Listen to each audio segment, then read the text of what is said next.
แล้วเก่าก็สัมยุตตาดีจับซาราดาสัมยุตตา这是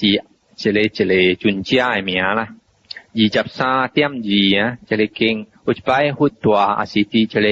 近这个สวัสดี城จิกุตุเยนนะแล้วราดาจุนเจียหลายช่วยฮู้เจอ่ะแล้วอีหมวยฮู้จองเซิงอีหลังไอเกียวอันจั่วเซจุนนั่นไอเกียวอีโจจองเซิงนี่อีสิไปจ่ายหาไม่สิจองเซิงอีสูอ่ะแล้วฮู้กองราดาเอเลอายเอเลทำเอเลยอกห้อยกวนเหกะเซก consciousness อีเตียวเลียที่โอเปงอีภาสิกะที่โอเปง所以อีเกียวโจจองเซิง像那个吉那囝佚佗甲山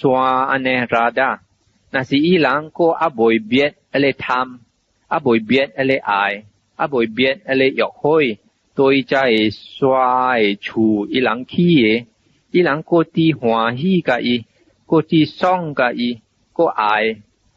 顾伊个会食错对伊但是ราดา那是在吉那囝别而来贪别而来爱别而来欲火对在山的厝伊人起的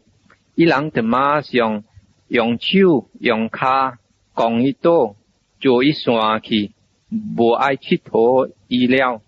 像安尼款ราดารู้应该讲倒识做伊山去无爱佚佗伊了别这个爱对伊讲倒手上形式做伊山去无爱佚佗伊了别这个爱对伊实在ราดา别这个爱就是นิพพาน这个พูดของอีสู就是讲咱众生啊咱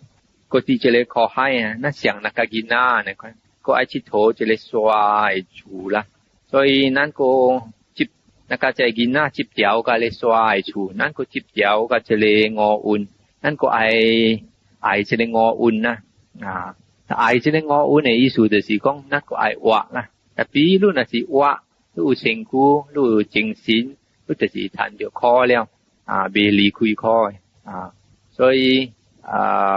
在佛罗汉伊人了这个生死了别这个可了伊人无对啦的啦那是虾米圣人伊个对来的就是讲伊会讲未做了啦未做了伊个特别修那个这个佛罗汉的那款伊了生死了伊个无对来